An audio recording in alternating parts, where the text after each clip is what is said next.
Gold trusted gold buyers మీరు తాకట్టు పెట్టిన బంగారాన్ని విడిపించి ఈ రోజు ఉన్న మార్కెట్ ధరకు కొనబడను.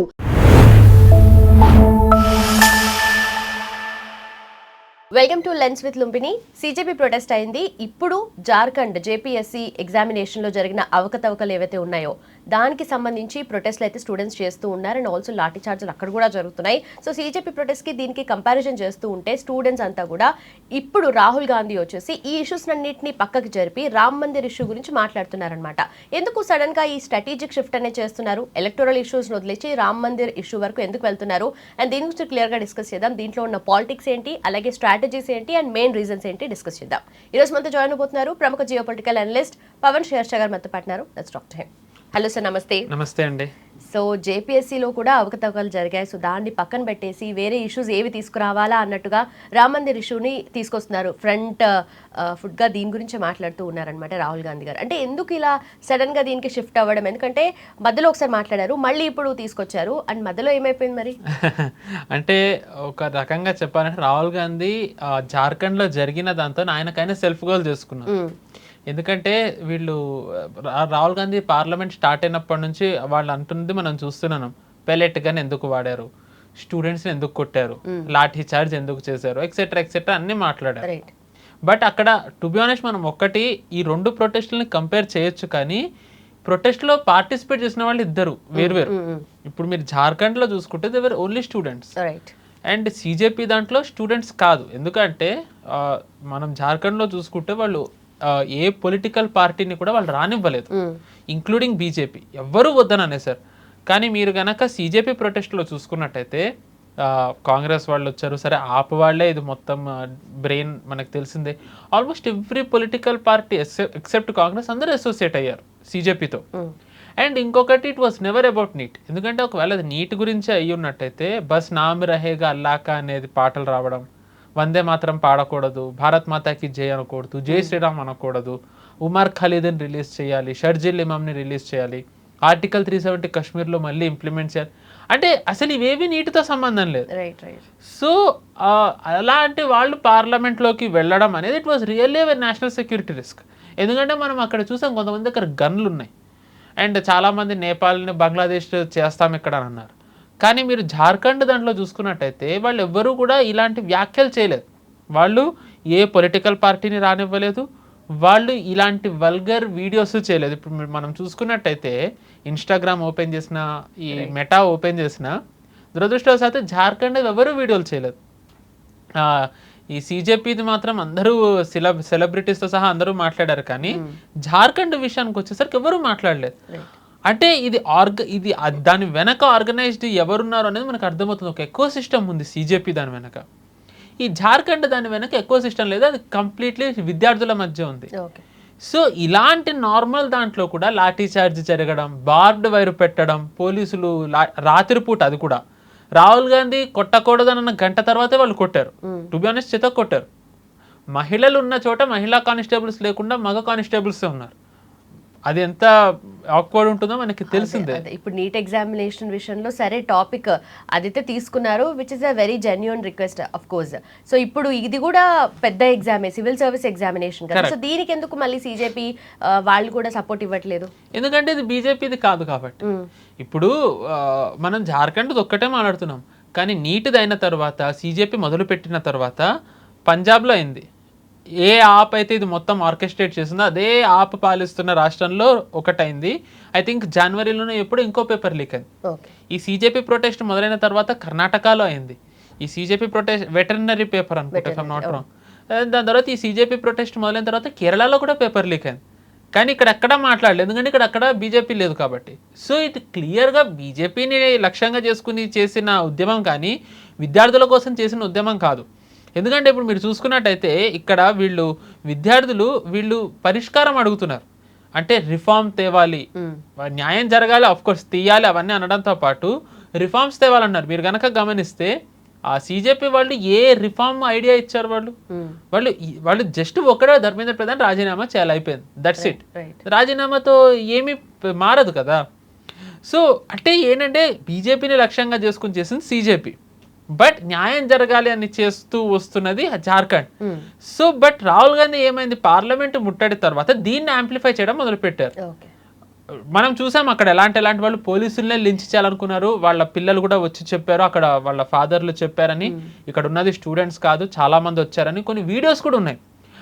అశుతోష్ రాంకాతోని, సౌరవ్ దాస్తోని, అభిజిత్ దీప్కేతోని పోలీసులు మాట్లాడుతున్నారు, మీరు దీన్ని ఆపండి, యాంటీ నేషనల్స్ ఉన్నారు, మంచిది కాదు, మీరు ఇంకా కంటిన్యూ చేస్తారు. సో బట్ అలాంటివన్నీ ఉన్న తర్వాత కూడా పోలీసులు చాలా మటుకు మ్యాక్సిమం రిస్ట్రైన్ అనేది ఏదైతే అంటారు ఇంగ్లీష్లో, వాళ్ళు దాన్ని పాటించారు. ఇంకా పార్లమెంట్ లాస్ట్ వరకు వచ్చిన తర్వాత వాళ్ళు అప్పుడు లాఠీ జులిపించాల్సి వచ్చింది, given the kind of people who were involved in that. But Rahul Gandhi అదంతా వదిలేసి విద్యార్థులు పెలెట్ గన్ వాడారు, లాఠీ చార్జ్ చేశారని అంటూ వచ్చారు. దాంతో పార్లమెంట్ని స్తంభింపజేస్తూ వచ్చారు. ఐ థింక్ 2-3 వీక్స్ నుంచి అసలు పార్లమెంట్ అవ్వలేదు. కరెక్ట్గా పార్లమెంట్ ఎండ్ అయ్యే టైంకి ఇప్పుడు అదే ఇన్సిడెంట్ జార్ఖండ్లో జరిగింది. జార్ఖండ్లో జరిగేసరికి ఏమైంది, ఒక రకంగా బీజేపీకి బ్రీతింగ్ స్పేస్ వచ్చింది. ఇప్పటి వరకు అవునన్నా కాదనే బీజేపీ ఆత్మరక్షణలో పడింది. ఎందుకంటే ఇన్వెస్టిగేషన్ ఆన్ గోయింగ్ అయినప్పుడు అమిత్ షా గారు కూడా ఏం మాట్లాడలేరు, ఎందుకంటే హాఫ్ ఇన్ఫోతోనే ఆయన కూడా ఏమీ సమాధానం చెప్పలేరు, పూర్తిగా అవ్వాలి. కానీ అది ఆయన వచ్చి చెప్పలేరు. అండ్ బీజేపీ వాళ్ళు మరి చెప్పాలి, మరి వాళ్ళు ఎందుకో కారణాలు వాళ్ళకే తెలియదు, వాళ్ళు చెప్పలేరు. బట్ రాహుల్ గాంధీ దీన్ని అస్త్రంగా మలుచుకుని బీజేపీని ఆత్మరక్షణలో పడేసే ప్రయత్నం ఏదైతే చేశారో ఇప్పుడు అదే రాహుల్ గాంధీ తిప్పికొట్టింది. జార్ఖండ్లో జరిగేసరికి ఇప్పుడు బీజేపీ వాళ్ళు తిరిగి రాహుల్ గాంధీ ప్రశ్నించడం మొదలుపెట్టారు. ఎందుకు జార్ఖండ్ గురించి మీరు మాట్లాడరు, ఎందుకు జార్ఖండ్ది కూడా మరి మాట్లాడాలి కదా, అక్కడ కూడా మరి వాడారు కదా అని రాహుల్ గాంధీ దగ్గర సమాధానం లేకపోయింది. అంటే ఇప్పుడు సో ఏమైందంటే ఏదైతే వాడి రాహుల్ గాంధీ స్టార్ అయిపోవాలని అనుకున్నారో, ఎందుకంటే సీజేపీ ప్రొటెస్ట్ వల్ల రాహుల్ గాంధీ లైమ్ లైట్లో రాలేదు. ఎందుకంటే మీరు సీజేపీ ప్రొటెస్ట్ మొత్తం చూసుకున్నట్టయితే కేజ్రీవాల్, అభిజిత్ దీప్కే వీళ్ళే వచ్చారు, ధర్నా వాళ్ళే చేశారు, వ్యాఖ్యలన్నీ అంటే మీడియా ఫోకస్ మొత్తం వాళ్ళ మీదే ఉంది, రాజీనామా చేయించిన ఘనత వీళ్ళకి వెళ్ళింది, రాహుల్ గాంధీకి ఎక్కడ వెళ్ళింది. సో అందుకని రాహుల్ గాంధీ ఏంటంటే పార్లమెంట్లో ఒక్కటే ఇంకా ఆయన గొంతు వినిపించారు కాబట్టి ఆయన వినిపించగలరు కాబట్టి అక్కడ వచ్చి కూడా పార్టిసిపేట్ చేసింది లేదు కదా రాహుల్. ఎస్, ఎందుకంటే అది ఆపుది కదా. ఇప్పుడు ఆపు దాంట్లో ఎలా వచ్చి రాహుల్ గాంధీ పార్టిసిపేట్ చేస్తారు. అందుకే ఆ పార్లమెంటు ముట్టడి రోజున రాహుల్ ఆపుకి మొత్తం లైమ్లైట్ వెళ్ళిపోతుందని అమిత్ షా మోదీ గారి ఇంటి ముందరికి వెళ్ళి కూర్చున్నారు రాహుల్ గాంధీ. మోదీ గారి ఇంటి ముందరికి వెళ్ళి కూర్చోడానికి కారణం ఏంటంటే కేజ్రీవాల్కి లైమ్లైట్ వెళ్ళిపోతుందని. సో వీళ్ళకి ఈ కైండ్ ఆఫ్ వాళ్ళకి కాంపిటీషన్ ఉందన్నమాట. సో అంటే ఎవరు మోదీ గారిని ఇరికించారు అనే పేరు రావాలని. సో రాహుల్ గాంధీ పార్లమెంట్లో ఇప్పటి వరకు ఆయన ఏదైతే ఫ్రంట్ ఫుట్లో వచ్చి బీజేపీని డిఫెన్సింగ్ మోడ్లో పెట్టారో, డిఫెన్సివ్లో, ఇప్పుడు అది రివర్స్ అయింది. బీజేపీ అటాకింగ్ మోడ్లోకి వెళ్ళింది, రాహుల్ గాంధీ డిఫెన్సివ్ మోడ్లోకి వెళ్ళారు. సో గోల్ పోస్ట్ మార్చాలి, అందుకని రామ్ మందిర్ తెర మీదకి వచ్చింది. సో దీని వెనక ఇంత పాలిటిక్స్ ఉన్నాయన్నమాట. ఐ మేబీ కొంచెం ఎలాబొరేటివ్గా చెప్పానేమో, సారీ. సో రామ్ మందిర్ని తేవడానికి గల కారణం ఏంటంటే రాహుల్ గాంధీ ఇప్పుడు ఆత్మరక్షణలో పడ్డారు. 3 వారాల నుంచే అటాకింగ్ మోడ్లో ఉన్న రాహుల్ గాంధీ ఇప్పుడు డిఫెన్సివ్ మోడ్లోకి వెళ్ళడంతో రామ్ మందిర్ గురించి ఎత్తుకున్నారు. మీరు ఖర్గే మాట్లాడుతూ కూడా రాజ్యసభలో కాంగ్రెస్ లీడర్ ఆయన కూడా జార్ఖండ్ది వేరు, ఇది వేరు, ఇది మేము మాట్లాడమని అనేసారు. ఆయన డైరెక్ట్ చెప్పేశారు జార్ఖండ్ది మాట్లాడమని. అండ్ వీళ్ళ హిపోక్రసీ కూడా దీంతో బయటపడుతుంది కదా. ఇప్పుడు విపక్షాలు అందరివీ బయటపడుతున్నాయి. ఇప్పుడు మీరు కేజ్రీవాల్ సీజేపీ గురించి ఇంత మాట్లాడినప్పుడు మీకు జార్ఖండ్ గురించి ఆయన ఎక్కడ మాట్లాడా? జార్ఖండ్ గురించి మాట్లాడలే. సరే రాహుల్ గాంధీ అయితే మనం చెప్పనే అక్కర్లే. విపక్షాల్లో ఎంతమంది దీని గురించి గొంతెత్తారు, ఎంతమంది హేమంత్ సోరెన్ని ప్రశ్నించారు. సో ఏంటంటే ఇక్కడ ఇప్పుడు రకంగా ఏంటంటే బీజేపీకి అడ్వాంటేజెస్ పొజిషన్ రావడంతో డైవర్ట్ చేయాలని అందరినీ రామ్ మందిర్ మీదకి తీస్తున్నారు. సో టు బి ఆనెస్ట్ చెప్పారంటే ఇక్కడ మనం ఒకటి గమనించాల్సింది ఏంటంటే ఎంత జార్ఖండ్ది బీజేపీ అటాకింగ్ మోడ్లోకి వచ్చినా పార్లమెంట్లో జార్ఖండ్ గురించి బీజేపీ మాట్లాడదు, ఎందుకంటే అది ఒక రాష్ట్రానికి సంబంధించింది. అండ్ అక్కడ ఈడీ ఇన్వెస్టిగేషన్ అవుతుంది, ఈడీది కమిటీ వేశారు, వాళ్ళు కూడా అక్కడ విచారణ చేస్తున్నారు, అంతా అవుతుంది.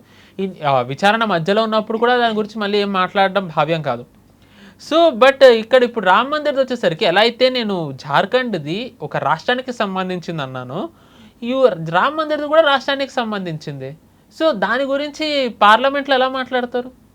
టు బి ఆనెస్ట్ మాట్లాడలేరు, ఎందుకంటే దాని గురించి అసెంబ్లీలో మాట్లాడుతున్నప్పుడు యోగి ఆదిత్యనాథ్ గారు అందరికీ సమాధానం ఇస్తున్నారు. బట్ పార్లమెంట్లో మాట్లాడమని ఒత్తిడి చేస్తున్న కారణం ఏంటి అంటే అఖిలేష్ యాదవ్కి పర్సనల్ కారణాలు ఉన్నాయి, రాహుల్ గాంధీకి పర్సనల్ కారణాలు ఉన్నాయి. ముందర అఖిలేష్ యాదవ్ది వచ్చినట్టయితే అఖిలేష్ యాదవ్ మనకి తెలిసిందే 2024 జనరల్ ఎలక్షన్స్ అయ్యే ముందర వరకు ఆయన అసెంబ్లీలో ఉన్నారు. కానీ అప్పుడు ఆయన లోక్సభకి పార్టిసిపేట్ చేశారు, గెలిచారు, లోక్సభకి వెళ్ళిపోయారు, అసెంబ్లీ ఖాళీ చేశారు. ఇప్పుడు వచ్చే ఏడాది ఎన్నికలు అవుతూ ఉన్నప్పుడు అవునన్నా కాదన్నా యోగి గారిని ఢీ కొట్టేది అఖిలేష్ యాదవే. కానీ ఎక్కడ డి అంటే డి అనేది ఉంది, అంటే నువ్వా నేనా అనేది ఎప్పుడైనా అసెంబ్లీలో జరుగుతుంది. కానీ అఖిలేష్ యాదవ్ బ్లండర్తో ఏమైంది, అది యోగి పిచ్చి కింద మారిపోయింది. సో ఇప్పుడు రామ్ మందిర్ది వచ్చినా యోగి ఆదిత్యనాథ్ గారు అందరికీ సమాధానం ఇస్తున్నారు. కానీ అసెంబ్లీలో ఏదైతే వాడి వేడి చర్చ జరగాలో అక్కడ యోగి ఆదిత్యనాథ్ గారిది వన్ మ్యాన్ షో అయిపోయింది.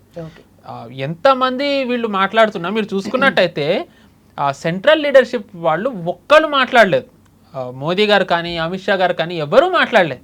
యోగి గారు ఒక్కరే దీనికి చాలా గట్టిగా సమాధానం ఇస్తున్నారు. ఓకే, సో యోగి గారి పాయింట్స్ ఏమున్నాయి అసలు రామ్ మందిర్ దాని గురించి? సో యోగి గారి పాయింట్స్ ఏంటంటే చాలా సింపుల్.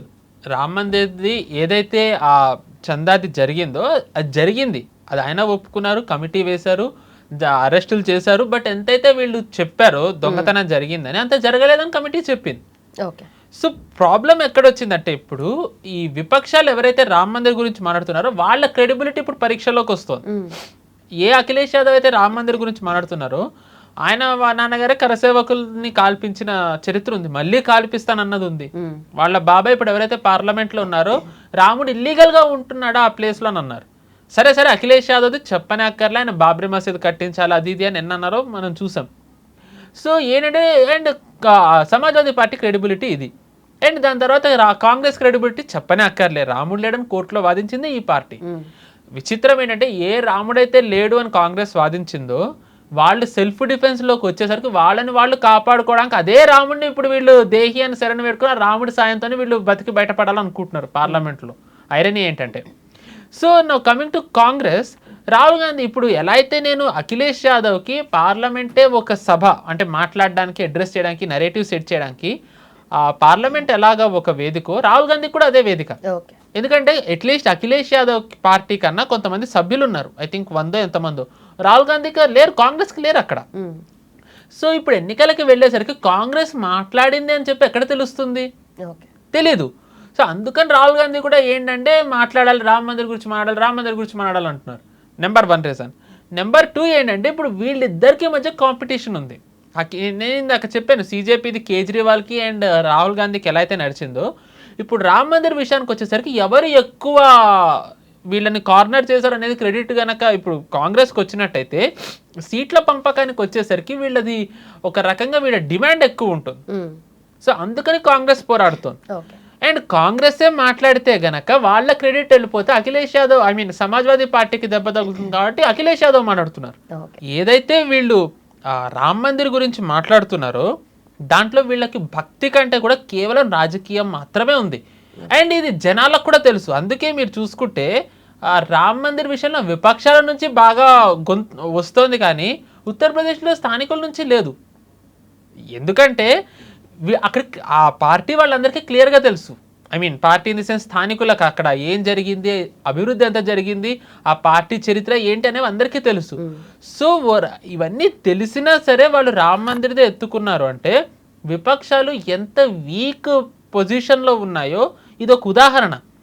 ఎందుకంటే వచ్చే ఏడాది యూపీ ఎన్నికలు అనేది చాలా ముఖ్యం. ఎందుకంటే మన దేశ రాజకీయాల్లో అంటారు కేంద్రంలో గెలవాలి అంటే దానికి మార్గం యూపీ నుంచే ఉంటుందని. ఎందుకంటే given the number of seats UP has around 80.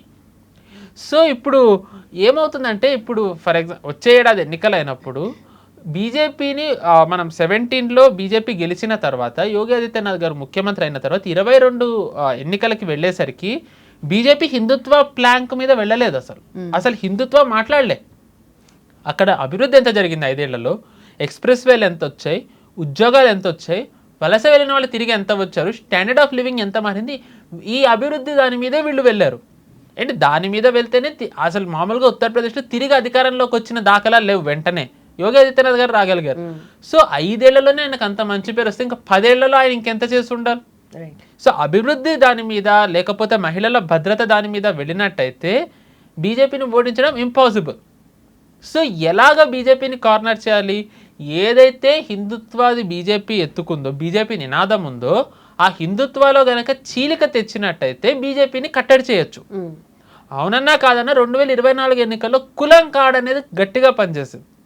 మనం చూసాం దాని ఫలితమే బీజేపీకి 240 సీట్లు వచ్చాయి. 14లో 72 సీట్లు గెలిచారు 80కి, ఆ తర్వాత 61, 62 గెలిచారు. కానీ దాని నుంచి 33కి పడిపోయారు యూపీలో. ఎందుకంటే కులంది పనిచేసేది. సో అప్పుడే కులంది పనిచేస్తే ఇప్పుడు మళ్ళీ పనిచేయకపోతుందా అనే ఒక ఆశతోనే వీళ్ళు ఈ రామ్ మందిర్ ఎత్తుకున్నారు. సో అంటే దీని వెనక ఏంటంటే ఇంత it is not about faith, it is not about doing justice to Ram Mandir, there is nothing like that. ఇదేంటంటే ప్యూర్లీ బీజేపీని కట్టడి చెయ్యాలి అంటే గనక, అంటే కేంద్రంలో తర్వాత బీజేపీ రాకూడదు అంటే యూపీలో బీజేపీని ఆపాలి. ఎందుకంటే అవునన్నా కాదన్నా మోదీ గారు దిగితే అందరూ అనుకునేది నెక్స్ట్ ఆ ప్లేస్లో కూర్చునేది యోగి గారైనా అందరికీ ఉంది. అఫ్ కోర్స్ అది అవుతుందా లేదా అనేది మళ్ళీ మనకు తెలియదు. బట్ వారసుడు ఆయనే అని చెప్పి అందరూ అనుకుంటారు. సో బట్ ఆల్రెడీ ఆయన 3వ సారి కూడా గెలిస్తే ఆయన విక్టరీ సీల్డ్. సో అది జరగకూడదు అంటే ఆయనకు ఒక సెట్ బ్యాక్ రావాలి. ఆ సెట్ బ్యాక్ ఇప్పుడు అభివృద్ధి దాంట్లో వెళ్తే ఇంపాసిబుల్. ఎందుకంటే సమాజ్వాదీ పార్టీది చూసారు జనాలు పాలన. ఎంతవరకు కూడా ఇది ఎఫెక్ట్ చేయదంటారా? ఎందుకంటే అక్కడంతా డెఫినెట్లీ రిలీజియస్ పాయింట్ ఆఫ్ వ్యూలో చూసుకున్నా కూడా ఇది కొంచెం దెబ్బే కదా వాళ్ళకి. దెబ్బ కాదండి, ఎందుకంటే రామ్ మందిర్ అగైన్ చెప్తున్నా జరిగింది, ఎవరు కాదన్నారు. కానీ దాంట్లో బీజేపీ పార్టీ పాత్ర ఎక్కడుంది? ఎందుకంటే ఇప్పుడు సోమనాథ్ మందిర్ ఉందండి. సోమనాథ్ ట్రస్టీ చైర్మన్ ఎవరు? మోదీ గారు. ఆ ట్రస్టీ మెంబర్ ఎవరు? అమిత్ షా గారు. ఆ దాంట్లో ఏమన్నా కనుక ఘోటాలా జరిగితే మీరు బీజేపీకి ఆపాదించవచ్చు. కానీ ఇప్పుడు రామ్ మందిర్ దాంట్లో ఏదైతే ట్రస్ట్ ఉందో ఆ ట్రస్ట్లో అసలు ఎవరున్నారు? బీజేపీ వాళ్ళు ఎవరు లేరు కదా. సో బీజేపీ ఒక రాష్ట్రంలో ఉంది అక్కడ అధికారంలో, అందుకని వీళ్ళు బీజేపీని టార్గెట్ చేస్తున్నారు. ఒకవేళ నిజంగానే వీళ్ళకి అంత ఉన్నట్టయితే ఇది వచ్చిన తర్వాత అజ్మేర్ దర్గాలో కూడా వచ్చింది రాజస్థాన్లో, మరి అక్కడెందుకు ఎత్తలేదు? ఇది వచ్చిన తర్వాతే వీళ్ళు రామ్ మందిర్ ఎత్తిన తర్వాతే చాలామంది కేరళలో శబరిమల గుడికి ధ్వజస్తంభం దాంట్లో కాంగ్రెస్ స్కామ్ చేసిందనే వార్తలు బయట పెట్టారు. ఐ థింక్ అరౌండ్ 15లోనే ఎప్పుడు. మరి కాంగ్రెస్ అప్పుడు భక్తి అక్కడ లేదా శబరిమలలో? సో కాంగ్రెస్ అనేది ఏంటంటే హిందువులని కేవలం ఓటు బ్యాంక్ కిందనే చూస్తుంది. వాళ్ళు దాన్ని ఏంటంటే హిందువులని కులం ఆధారంగా విడగొట్టినట్టయితే వాళ్ళకు ఓట్లు సేఫ్ ఉంటాయి. ద మూమెంట్ హిందుత్వ కార్డు వచ్చేసరికి కాంగ్రెస్కి అక్కడ అడ్రస్ ఉండదు. అండ్ ఇప్పుడు కాంగ్రెస్ మనం చూసుకున్నట్టయితే దాని కోర్ ఓటు బ్యాంక్ ముస్లింలు అయ్యారు. ఇప్పుడు బెంగాల్లో చూసుకుంటే కాంగ్రెస్కి 2 సీట్లు వచ్చాయి, 2 కూడా ముస్లిం మెజారిటీ ఏరియాసే. అస్సాంలో 11 సీట్లు వచ్చాయి, 10 సీట్లు ముస్లిం మెజారిటీ ఏరియాస్లో గెలిచారు. కేరళలో ముస్లింలకి సహాయం లేకుండా గెలిచే పరిస్థితి లేదు. సో వీళ్ళ అధికారంలో ఉన్న 5 రాష్ట్రాల్లో 3 రాష్ట్రాల్లో పరిస్థితి ఇలా ఉంది. I mean of course Assam ఇంకా బెంగాల్ అధికారంలో గెలిచిన తీరు కూడా చూసుకుంటే. అండ్ నెక్స్ట్ ఎలక్షన్ కి చూసుకున్నా కూడా మీరు ఎంత కాదన్నా హిందుత్వ కార్డ్ ఇప్పుడు బీజేపీ ప్లే చేయకుండానే నెక్స్ట్ ఎలక్షన్ లో గెలిచే అవకాశాలు కనిపిస్తున్నాయి అంటారు. అందుకని మీరు అన్నట్టుగా లాస్ట్ టైం డెవలప్మెంట్ యాంగిల్లో వెళ్ళారని అంటున్నారు. బట్ ఎంత కాదనుకున్నా అందరికీ తెలిసిన విషయమే అది. అంటే ఇప్పుడు బీజేపీ ఇప్పుడు హిందుత్వ అనేది బీజేపీ చెప్పక్కర్లేదండి. ఇప్పుడు మనం చూసుకున్నట్టయితే 17లో గుజరాత్లో ఎన్నికలైనప్పుడు రాహుల్ గాంధీ గుళ్ళు తిరిగారు. నేను జనియాదారి బ్రాహ్మణ్ అని చెప్పుకున్నారు. ఎందుకు చెప్పుకోవాల్సి వచ్చింది?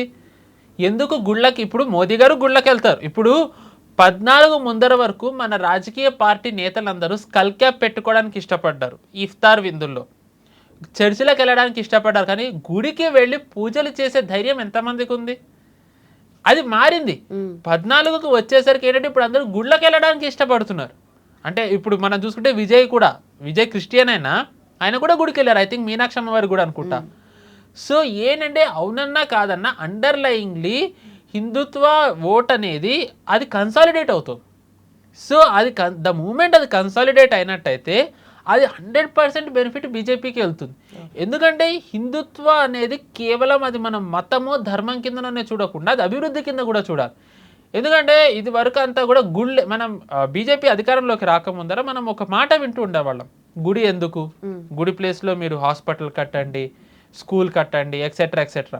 అంటే టెంపుల్ అనేది ఏంటంటే అసలు దానివల్ల ఏమీ ఉపయోగం లేదన్నట్టుగా ఒక క్రియేషన్ వచ్చింది. కానీ దాన్నే బీజేపీ ఎలా కౌంటర్ చేస్తుంది అంటే టెంపుల్ ఎకానమీ కింద తీసుకొచ్చారు. ఈ రోజు మీరు చూసుకున్నట్టయితే గోవాకి వెళ్ళే వాళ్ళ సంఖ్య కంటే కాశీకి అయోధ్యకి వెళ్ళే వాళ్ళ సంఖ్య ఎక్కువైంది. అంటే టెంపుల్ ఎకానమీ అనేది ఎలాగ అది ముఖ్యమో చూపించారు. ఎందుకంటే మీరు గుడి కట్టడం ద్వారా అక్కడ మన గుళ్ళు అంటే కనుక తెలిసింది, అక్కడ మనకి పళ్ళు కొబ్బరికాయలు, పూలు, ఇవన్నీ ఒక మినీ ఎకో సిస్టమ్ ఉంటుంది, వాళ్ళందరికీ ఉపాధి వస్తుంది. సో వాళ్ళందరూ అక్కడ ఉండాలి అంటే ఏం చేయాలి, వాళ్ళకి ఇల్లు కట్టాలి. అంటే కట్టడాల్లో మళ్ళీ అక్కడ మేస్త్రీలకి వాళ్ళకు ఉపాధి వస్తుంది. దాని తర్వాత వాళ్ళు అక్కడికి వెళ్ళిన తర్వాత either through rent are to tax are etcetera etcetera స్టేట్కి ఎకానమీ జనరేట్ అవుతుంది కదా. అండ్ ప్రయాణికులు ఎవరైతే పిలిగ్రిమ్స్ ఉంటారో యాత్రికులు, వాళ్ళు వచ్చినప్పుడు ఏం చేస్తారు, వాళ్ళు అక్కడ రూముల్లో దిగడం, బయట తినడం ఆర్ లేకపోతే వాళ్ళు తిరగడం, అక్కడ అంతా కూడా ఒక ఎకానమీ క్రియేట్ అవుతుంది. సో ఏదైతే టెంపుల్ అవసరం లేదు అనేది వీళ్ళు నడిపారో బీజేపీ దాన్ని సమర్థవంతంగా తిప్పికొట్టింది. ఆ తిప్పికొట్టడంలో ఏమైంది, ఈరోజు గుడి ఎకానమీలు పెరిగాయి. గోవా కంటే కూడా ఈరోజు కాశీకి వెళ్ళడం ఎక్కువైంది. అంటే అది మన మైండ్ సెట్లో హిందువులది ఎంత మారిందో చూడండి. సో ద మూమెంట్ ఇది అవుతూ ఉండే కొద్దీ కాంగ్రెస్కే కాకుండా విపక్షాలన్నిటికీ కూడా అది ఒక వాళ్ళకి ప్రాబ్లమే. ఎందుకంటే మీరు బెంగాల్ చూసుకున్నట్టయితే మనకి అస్సాంలో దేశంలో అత్యధిక ముస్లిం జనాభా ఉన్నది Assam. I think around 30 to 40%. దాని తర్వాత బెంగాల్ వస్తుంది. కానీ అలాంటి అస్సాంలో 90 సీట్లు బీజేపీ గెలిచింది 126లో. 294 సీట్లున్న బెంగాల్లో 200కి పైచిలుకు సీట్లు బీజేపీ గెలిచింది. అంటే హిందూ ఓట్స్ అనేవి ఎంత మ్యాసివ్గా కన్సాలిడేట్ అవుతున్నాయో మీరు చూడండి. సో అఫ్కోర్స్ సౌత్లో పరిస్థితి వేరు, I will not disagree. But నార్త్కి వచ్చేసరికి ఏమైందంటే పరిస్థితి మారుతోంది. ఇప్పుడు మనం చూసుకుంటే కనుక 24 ఎన్నికల తర్వాత నుంచి హిందుత్వ అనేది చెప్పకుండానే దాన్ని అభివృద్ధి కింద చూపించడం మొదలుపెట్టింది బీజేపీ. ఎక్కడ కూడా వాళ్ళు హిందుత్వం అంటే గుడి కట్టడం అని కాకుండా అది వాళ్ళకు ఉపాధి, అభివృద్ధిలో భాగం, దేశ అభివృద్ధిలో భాగం కింద చూపిస్తుండడంతో దాని గురించి సపరేట్గా చెప్పక్కర్లేదు, దాని గురించి ప్రత్యేకంగా చెప్పాల్సిన అవసరం లేకుండా అండర్లైన్ కరెంట్ కింద వెళ్తాం. ఇప్పుడు మోదీ గారు ఎక్కడికన్నా గుడికి వెళ్తే అది నార్మల్ న్యూస్, కానీ రాహుల్ గాంధీ గుడికి వెళ్తే ఎందుకు అది వార్త అవుతాం? ఎందుకంటే రాహుల్ గాంధీ భక్తి ఎటు ఉంటుందో అందరికీ తెలుసు, మోదీ గారి భక్తి ఎటు ఉంటుందో అందరికీ తెలుసు. సో ప్రాబ్లం ఏమైందంటే ఈ ఏదైతే స్ట్రాంగ్ హిందుత్వ ఓట్ బ్యాంక్ అనేది క్రియేట్ అయిందో ఈ 12 ఏళ్లలో దాన్ని విపక్షాలు ఛేదించలేకపోతున్నాయి. So when you can't defeat them, just burn them. అంటే ఏదో సినిమా అంటారు, నాకు దక్కని ఎవరికి దక్కనివ్వను. సో వీళ్ళు ఓడించలేకపోవడంతో ఏం చేశారు, వీళ్ళు ఇప్పుడు రోడ్ల మీద అరాచక మూకలకి వాళ్ళ సహాయంతో ప్రభుత్వాన్ని కూలగొట్టాలనుకుంటున్నారు. మన కేజ్రీవాల్ డైరెక్ట్ అన్నారు, మోదీజీకి ఠోక్నేకెళ్ళి ఆయతే అని. టు బి ఆనెస్ట్ అంటే ఏంటి, ఏవైతే మన దేశంలోని విపక్షాలు డీప్ స్టేట్తో కలిసి వీళ్ళు పనిచేస్తారో వాళ్ళు క్లియర్గా డీప్ స్టేటు ఒప్పుకుంది, విపక్షాలు ఒప్పుకున్నాయి. వాళ్ళు సమర్థులు కాదు. మన దేశంలోని రాజకీయ పార్టీలకి ఆ సమర్థత లేదు మోదీ గారిని ఓడించేది. సో మోదీ గారిని ఓడించాలంటే ఆ పొలిటికల్ పార్టీస్ సాధ్యపడినప్పుడు వాళ్ళు ఎవరితోనే వాడాలి, సివిల్ సొసైటీని రెచ్చగొట్టాలి. మీరు ఫస్ట్ సిఏఏ చేశారు, దాంతో ఏమైంది, ముస్లిం దాని మీద చేశారు. దాని తర్వాత సో కాల్డ్ ఖలిస్తానీ ప్రొటెస్ట్ని వీళ్ళు ఫార్మర్స్ ప్రొటెస్ట్గా మార్చేశారు. దాని తర్వాత ఈ so called NEET protest students ప్రొటెస్ట్గా మార్చేశారు. అంటే మీరు ప్రతిదీ ఎంత సెన్సిటివో చూడండి. మన దేశంలో రైతులది అంశం అనేసరికి అది ఎంత సెన్సిటివో తెలుసు. దాంట్లో చాలా చిన్న తేడా వచ్చినా ఆ అధికారం ఎలా మారిపోతుందో కూడా మనకి తెలుసు. ఇంకా విద్యార్థులది మనం చెప్పనే అక్కర్లే. సో ఏంటంటే మన సొసైటీలో ఉన్న వీక్ లింక్స్ని వీళ్ళు వాడుకుంటున్నారు. విపక్షాలు ఏంటంటే ఎలక్టోరల్లీ పార్టీ బీజేపీని మోదీ గారిని ఓడించలేకపోవడంతో వాళ్ళు స్ట్రీట్ పవర్ కిందన వీళ్ళు వాడాలనుకుంటున్నారు. యోగేంద్ర యాదవ్ ఎవరైతే రాహుల్ గాంధీకి అడ్వైజరో, యోగేంద్ర యాదవ్ క్లియర్గా అన్నాడు సిజేపీ ప్రొటెస్ట్ అవుతున్నప్పుడు, ఇక్కడ నుంచి రిజల్ట్ అనేది పార్లమెంట్లో కాదు స్ట్రీట్ పవర్ ద్వారానే తెలుస్తుంది, సంథింగ్ లైక్ దట్ ఇలాగే అన్నాడు. సో అంటే క్లియర్గా ఇది ఏంటంటే సిజేపీ అనేది ఒక రకంగా లాస్ట్ కానే కాదు, మనం ఇంకా ఇవి చూస్తుంటాం నెక్స్ట్ ఏమొస్తాయి. సో ప్రాబ్లం ఏంటంటే ఇప్పుడు దీన్ని స్టడీ చేయడం మొదలు పెట్టాలి. ఎందుకంటే ఫస్ట్ ముస్లిమ్స్ అయింది, తర్వాత ఫార్మర్స్ పేరుతో జరిగింది, తర్వాత విద్యార్థులు అయ్యారు. ప్రతి చోట కూడా వాళ్ళు ఫెయిల్ అవుతూనే వచ్చారు. సో నెక్స్ట్ ఇంకా ఏం వీక్లింగ్ ఉంది, మహిళలా లేకపోతే ఉద్యోగులా లేకపోతే ఇంకా ఎవరు, ఇది గనక స్టడీ చేస్తే ఇప్పుడు ఏదైతే ప్రాబ్లం ఈ మూడిట్లలో క్రియేట్ అయిందో దాన్ని అవర్ట్ చేయడంలో ఒకంత బీజేపీకి ఏమంటారు బ్రీతింగ్ స్పేస్ దొరికే టైం ఉంటుంది. Before they react BJP can counter. I hope they will do that. Okay. So వీటన్నిటికి తోడు ఇప్పుడు ఎఫ్సిఆర్ఏ కానీ డీలిమిటేషన్ విషయంలో రాహుల్ గాంధీ స్టాండ్ ఎలా ఉండబోతుంది అండ్ ఏం కౌంటర్ పాయింట్స్ అతని దగ్గర ఉన్నాయంటారు? అసలు లేవు. ఎందుకంటే నేను ఫస్ట్ నుంచి చెప్తున్నా, ద మూమెంట్ డీలిమిటేషన్ హ్యాపెన్స్, కాంగ్రెస్ది అంటే బీజేపీ విక్టరీ సీల్డ్ 2040-47 వరకు అధికారం నుంచి బీజేపీని ఎవరూ తప్పించలేరు. సో అందుకే ఈ పార్లమెంట్ సెషన్లో నేను ఫస్ట్ నుంచి అంటున్నా డీలిమిటేషన్ వస్తుంది, ఎఫ్సీఆర్ వస్తుందా. సో డీలిమిటేషన్ ద మూమెంట్ అది జరిగితే 543 సీట్స్కి 2024లో కాంగ్రెస్కి అభ్యర్థులు లేరు. 860 సీట్స్కి ఎక్కడి నుంచి తెస్తారు? అండ్ ఏవైతే అత్యధిక సీట్లు ఉన్న రాష్ట్రాలు ఉన్నాయో ఇప్పుడు మెజారిటీ బీజేపీ వైపు ఉన్నాయి. ఉత్తరప్రదేశ్ ఆల్రెడీ వచ్చేసింది, లాస్ట్ టైం బెంగాల్ అది సార్ బెంగాల్ వచ్చింది, మహారాష్ట్ర ఇంకా స్ట్రాంగ్ అయింది, బీహార్ ఒక ఇంత స్ట్రాంగ్ అయింది, డోంట్ నో మరి ఎలక్టోరల్లీ తెలియాలి అది. సో మెజారిటీ చోట్ల ఏమవుతుందంటే బీజేపీకి అది అడ్వాంటేజ్ అవుతుంది. కాంగ్రెస్కి అడ్వాంటేజ్ ఏమవుతుందంటే కాంగ్రెస్ అని ఎవరైతే కూటమి కట్టారో వాళ్ళకి మాత్రమే వాళ్ళ ఓటు బ్యాంక్ కాంగ్రెస్ తీసుకోగలుగుతాం. ఇప్పుడు మీరు చూసుకుంటే బెంగాల్లో గెలిచిన సీట్లు ఏవైతే ఉన్నాయో బీజేపీ నుంచి చీల్చి తీసుకోలే, అది కాంగ్రెస్ టీఎంసీ నుంచి చీల్చి తీసుకున్నారు. సేమ్ ఇన్ అస్సాం, అక్కడ రీజనల్ పార్టీది. సో కాంగ్రెస్ ఓట్ షేర్లో మార్పు ఉంటుంది కానీ బీజేపీ ఓట్ షేర్లో మార్పు ఉండదు. సో బీజేపీని ఓడించడం అసాధ్యం ఇంకా డీలిమిటేషన్ జరిగితే. అందుకే డీలిమిటేషన్ వీళ్ళు వ్యతిరేకిస్తున్నారు. అండ్ ఎఫ్సీఆర్ అనేది ఐ థింక్ నేను చాలాసార్లు చెప్పాను ఇక్కడ, ద మూమెంట్ దట్ హ్యాపెన్స్ మన దేశ ఆర్థిక వ్యవస్థ కానివ్వండి, అభివృద్ధి కానివ్వండి, అది ఇంకా పీక్కి వెళ్తుంది. అండ్ ఏదైతే ఇక్కడ యాంటీ నేషనల్ యాక్టివిటీస్ కన్వర్షన్స్ ఉన్నాయో వాటికి చాలా టైటన్ చేసే అవకాశం ఉంటుంది. అండ్ అది జరిగినట్టయితే డీప్ స్టేట్ యాక్టివిటీస్ ఏవైతే ఉన్నాయో అవి ఇంకా వర్కౌట్ అవ్వవు. సో భారత్ ఏదైతే గ్రోత్ ఉందో గ్రోత్ని ఇంకా ఆపడం అసాధ్యం అయిపోతుంది. సో అందుకే వీళ్ళు ఎఫ్సీఆర్ని ఆపించాలని చెప్పి శతవిధాలా ప్రయత్నిస్తున్నారు. బట్ గివెన్ బీజేపీ సిచ్యువేషన్, వాళ్ళకి డిఎంకే సాయం కావాలి, వేరే వేరే పార్టీ వాళ్ళ సాయం కావాలి కాబట్టి ఎఫ్సీఆర్ని జేపీసీకి పంపారు. సో మేబీ వక్ఫ్లో లాగానే జేపీసీకి పంపి జేపీసీ నుంచి వాళ్ళు పాస్ చేయొచ్చు. దాని అర్థం ఇప్పుడు జేపీసీలో వెళ్ళిందంటే దాని అర్థం అది బ్యాక్ బర్నర్ వెళ్ళిందని కాదు, టైం బీయింగ్కి స్ట్రాటజిక్ రిస్ట్రెయింట్. ఎందుకంటే వాళ్ళకి ఇప్పుడు డీలిమిటేషన్ ముఖ్యం. అందుకనే వాళ్ళు, ఎందుకంటే ఇన్ని పార్టీలని వీళ్ళు కూడగట్టింది డీలిమిటేషన్ కోసం. ఇంకా డిలే అయితే పరిస్థితులు ఎలా మారుతాయో తెలియదు. సో అందుకే వాళ్ళు ఎలా అయినా సరే ఈ సెషన్లో పాస్ చేయాలనుకుంటున్నారు. ఇంకా 2 days ఉంది, we have to wait and see. Right sir, thank you so much. Thank you, నమస్తే.